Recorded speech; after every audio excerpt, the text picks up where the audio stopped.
Can! It's over! He's done it again! Unbelievable! Oh, straight into the roof of the net. Nice one. Straight down the middle.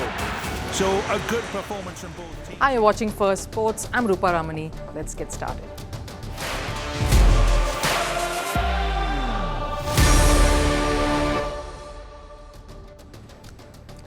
On the show today, England captain Ben Stokes is making it a bit of a habit now. Not talking about leading his side with his strong performances on the field.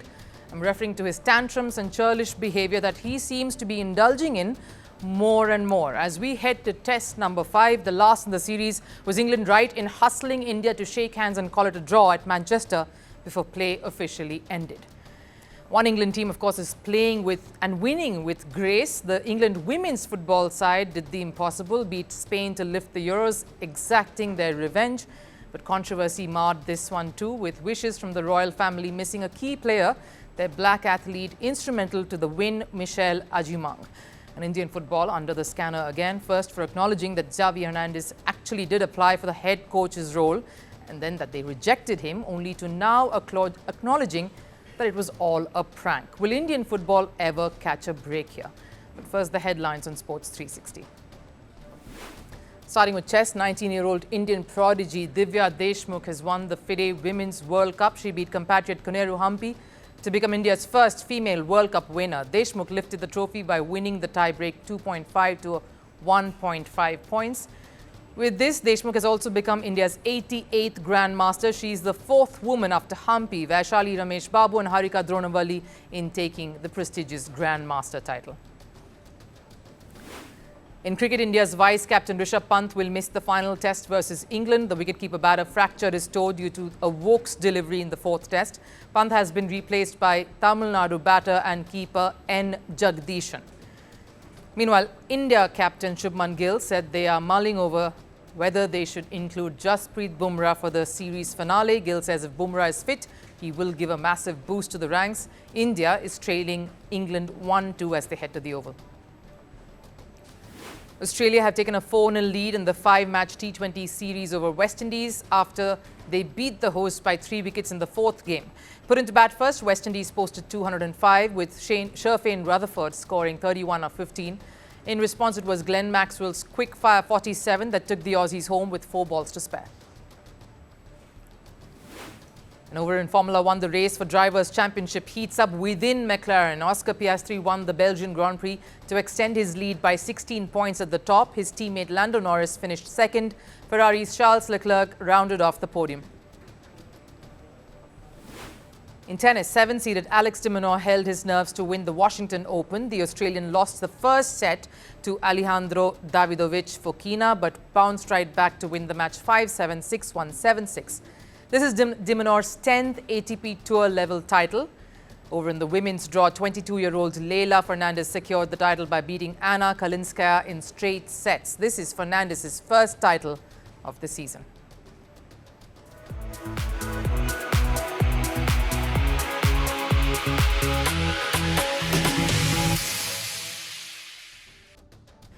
Very rarely has a team that is winning, that's leading a series 2-1, heading into a final test, been subjected to wrath and critique. And that is what England, particularly Ben Stokes, the captain here, are facing after India managed to wrestle out a draw from what looked like a surefire defeat at Manchester. This Indian team will head to the Oval with a deep-seated desire to win that one and square the series, to snatch victory away from the hosts. More so because of what transpired over the last hour of play on the last day of the test. England was at it again, shoving their hands in the faces of the 2 Indian batters who had fought hard till that point, forcing India to call it off. Get to the draw so that everyone goes home, case closed. And that antic, for lack of a more denigrating word, has enraged everyone, with the knives now well and rightly out. So what really went down? Let me dive right in. Now, England, after that mammoth first innings total, would have, of course, patted themselves on the back, thumped their chests in the dressing room, told themselves this Indian lineup, minus a hobbling Rishabh Pant, was going to be no match for them. A win was a mere formality. They will finish off this Indian lineup in no time, and maybe they even believed so when the score within moments of India's innings start was 0 for 2. But England encountered a brick wall in KL Rahul and Shubman Gill. The two stuck it out there, with the weather also assisting the batting, and saw off the day. Day 5. England still have their hopes up. A collapse is just around the corner, they'd have told themselves. They've got this. And they dismissed Gill right after his century too. KL Rahul also faltering. Knowing smiles come on, swagger out and complacency in. They probably did not expect a young Washington Sundar and the calm Ravindra Jadeja standing their ground and digging their heels in. Overs stretched to hours, and as the sun went down, so too did England's fight, and any vestige of hope snuffed out by some of the grittiest batting on show. Two of them nearing their hundreds, and that's when drama unfolded. Ben Stokes and company, Ben Duckett, Zach Crawley, the works, all gathered around Jadeja and outright told him to shake hands and be done with this match. There was no way a result was possible. There was nothing left in this game. Let's be done. That this was a waste of time. The guts, I have to say. Stokes even goes on to taunt Jadeja, saying, what were they trying to do anyway? Score their hundreds against Harry Brook? Is not even a proper bowler. And the reason for such an obnoxious behaviour, skipper Stokes unbelievably had more than one. First up, what he said at the post-match presentation. I was never going to risk any of my frontline bowlers. Naturally, you'll be fatigued. So yeah, as soon as, the 15 overs or last hour was there, it was always going to be a shake hands. Was anyone injured? No. Did England bat to nearly 700 runs themselves, with India's bowlers also doing the hard yards, coming in and bowling repeatedly for more than around 160 overs? A resounding yes. Now, this was your plan, dear England, to bat India out of the game and get your bowlers to wrap up the innings fast and go home, which they failed to do. No. India stopped them from doing so. So the game doesn't end when you feel it's over. And then there was reason number 2, a different one. At the press conference to the media, once Stokes and the rest had some time to really process what they had done and said in the last moments of the match. I don't think there would have been satisfaction from walking off 100 not out than walking off at 80, 90 not out. 10 more runs won't change the fact that you've managed to get your team out of a very tricky situation and almost saved your team from a series defeat before the last game. First of all, Stokes, pick a lane and stick to it. When you do not do that, it makes it all the more evident what your actual intention was. That you were frustrated. You and your team couldn't close it out, so you decided to tell India, the opponents, to end it instead. What did their hundreds mean to you? Now, that's rich coming from a team that won a World Cup on a boundary count. Jadeja and Washington Sundar worked hard to keep you at bay, so if anyone deserved the hundreds, it was them. Now, this is not an advocacy for going for personal milestones. No, team always comes first. And given the situation, given what an emotional test this was for the visitors, with India being a man down, Pant getting fractured, a withered Indian bowling attack, they needed this. These centuries was their win. Hundreds in England, in Manchester, they don't come easy, something many of the best couldn't achieve and haven't yet. These 200s by Jadeja and Washington was gold. For Jadeja, it was yet another fitting response to all his critics. For Washington, it was his maiden Test 100, and that's what Test cricket means. That's what a youngster will see in this fight out in the middle, that this partnership staved off a hungry English pack to force a draw. This symbolized India's resistance to an English side that is truly beginning to embody the spirit of a downright bully, a bully that just has to be put down. If someone's batting on 90 and another on 85, don't they deserve their centuries? Would England have walked off if their own players were close to milestones? No. Our boys weathered the storm. They earned those tons. We're not here to please anyone. You simply cannot force anyone to come shake your hands and call it a draw when you want to or feel like it, Stokes. Not till they are done, and the batting side were not done. It's called mutual consent.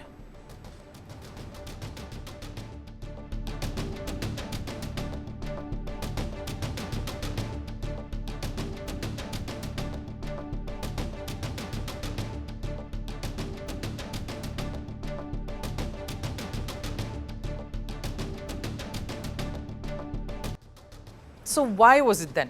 Stokes just being too concerned about the fatigue of his personnel, was that the reason? Maybe it was him thinking he can get away with anything he says or does on the field.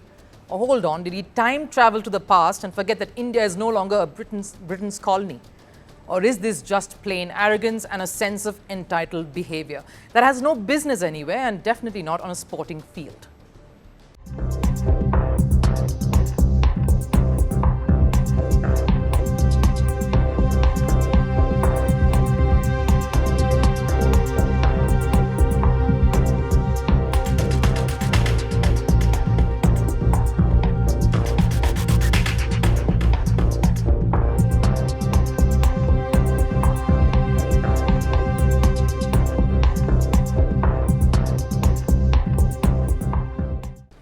Because this was no sledge.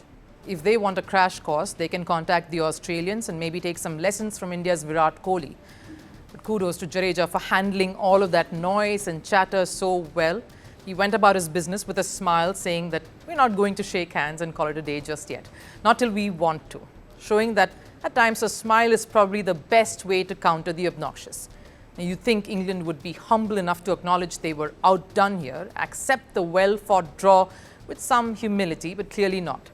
In the quest of the baseball of wanting to change the game, they seem to have left something important behind: sportsmanship.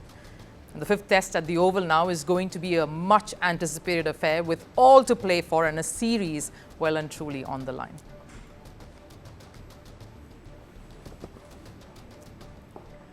Now, the England men's cricket team left Manchester without a win, but also without class. They sparked a handshake row, played the victim card, and in the process dented not just their own image, but that of an entire nation. So here's the big question: are the English really the gentlemen they claim to be?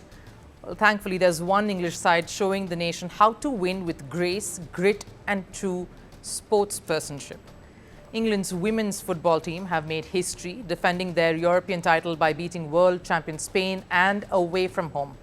It's the first major international football trophy for England outside British soil, and sweet revenge for their World Cup final heartbreak from 2 years ago. But this wasn't just about beating opponents. The Lionesses fought through injuries, racial abuse, hostile fans, and stereotypes. Now, they are trendsetters. Their journey is the blueprint every English team, yes, every English side in every sport should be noting down and following. Their journey to the Euros final wasn't easy. They survived nail-biting thrillers, pulled off comebacks of the highest order, and held together through the one thing that united them: an unshakable spirit to win. In the final, they were 1-0 down in the 25th minute, but equalized in the 57th, took it to the penalties, and held their nerve to win 3-1 in the shootout.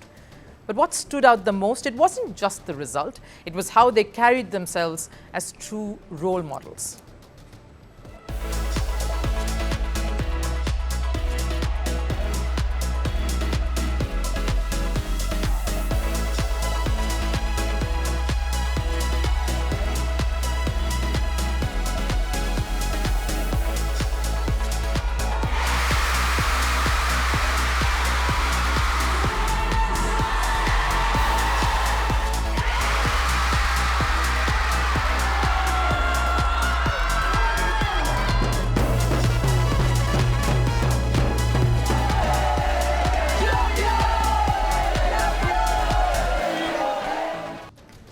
Yet just moments before the final, controversy erupted. The royal family posted a congratulatory message for the team, but left out the name and image of one of England's most crucial players, Michelle Ajimang.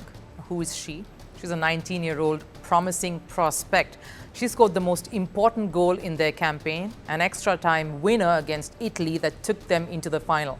She netted the quarter-final equalizer against Sweden that kept England alive. But irrespective, she is an integral member in that team. Her omission, of course, didn't go unnoticed. It sparked outrage. Was it accidental or another instance of racial insensitivity?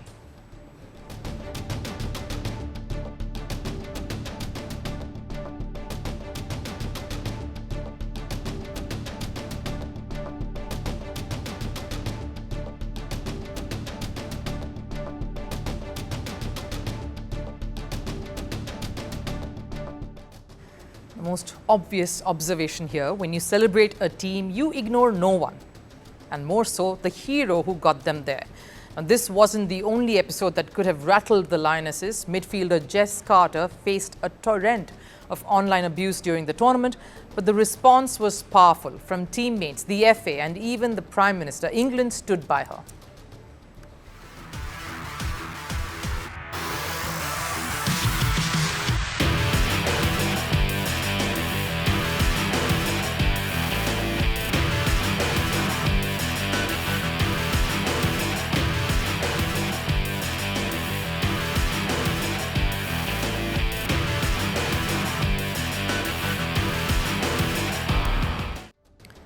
And this unity led to a bold stand. The team refused to take the knee before matches. Taking the knee, that's not enough. We have done that for a while. The impact is not good enough. It's not as big as we think. A symbolic gesture alone was no longer enough. Actions were needed, not mere optics. And the Premier League is reportedly reconsidering this ritual altogether. But back on the pitch, there were no excuses, no finger pointing, no drama, just diligence, resilience and leadership. None more so than Lucy Bronze, England's most decorated footballer. She played the entire tournament with a fractured leg, and still she stood tall. Because for this team, it wasn't just about winning a trophy. It was about inspiring a nation, something their male counterparts failed to do last year. They were the favourites in Euros 2024 but couldn't cross the line. Unlike the women's side, they couldn't just live up to the expectations. And then, of course, there is the England men's cricket team, who seem to be stuck in their old ways, throwing tantrums, questioning the opposition's moral compass when theirs is suspect. But the Lionesses, they've shown what real English spirit looks like. No cheap shots, no excuses, just football at its finest. They fought hard and won fair. If England needs sporting heroes, look no further than the women's football team, because this wasn't just a win, it was a statement. One that says play tough, play fair and let your game do all the talking.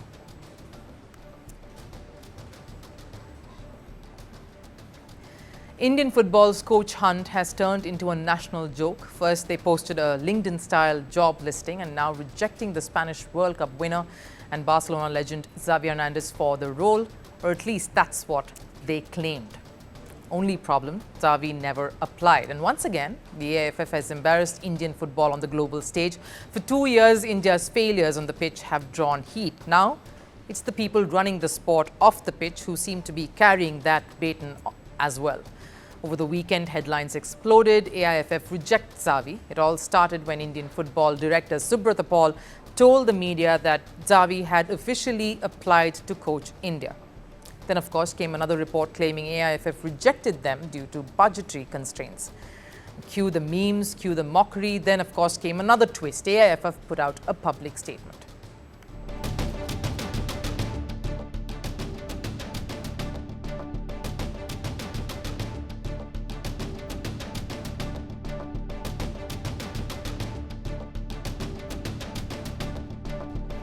Xavi has previously expressed interest in Indian football. He's followed the ISL, he's seen Spanish coaches flooding into the country, so sure, it's not wild to imagine him showing interest someday. But if Xavi wanted the job, his agent would call, his team would negotiate, not drop an application like it's a college internship. Turns out it was a 19-year-old student who sent the fake email as a prank, and Indian football got trolled on the global stage again.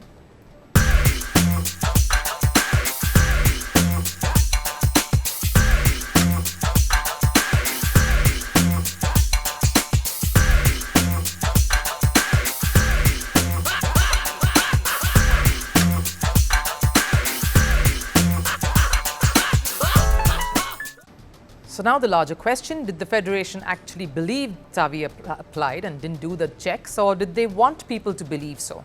Because if your own football director goes on record saying he did, it doesn't happen without internal backing. This looks less like miscommunication and more like a PR stunt. But why? Hype up the job, spark buzz, deflect criticism. But hype isn't what Indian football needs right now. It needs a reset, because year after year, the story is the same. No grassroots structure, no international results, no long-term vision. Just a new coach and the same broken system. Now, let's be honest, Indian football has always run on individual brilliance, not structural strength. In the 50s and 60s, we had legends, P.K. Banerjee, Sailen Manna, Tulsidas Balaram. In the 2000s, it was Baichung Bhutia. Then, of course, came Sunil Chhetri, who single-handedly carried Indian football into public consciousness. But now, as Chhetri nears the end, the future looks uncertain. So instead of building the house, AIFF is out trying to Photoshop the facade. And remember, when the BCCI got 3,400 fake applications for the Indian men's cricket coach job, they laughed it off. But AIFF saw fake emails from Xavi and thought, hey, maybe we can ride this wave. That's the difference between secure leadership and sheer desperation. But here's the real tragedy. Instead of reaching out to big names themselves, pitching the role seriously and raising the necessary funds, they're fumbling over emails while world football watches and mocks. India won't reach the World Cup by trending on Twitter. It needs real infrastructure, genuine investment, and a fearless approach.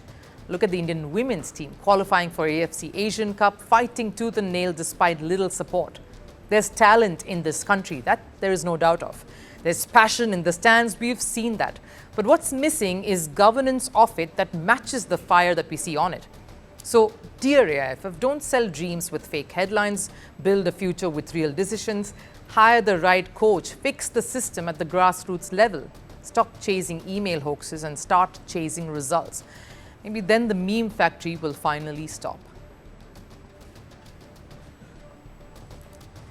Time for last serve. The city of Paris relived the 2024 Olympic experience. On the first anniversary of the opening ceremony, fans gathered to watch the balloon liftoff. Even the Eiffel Tower was lit up. Take a look.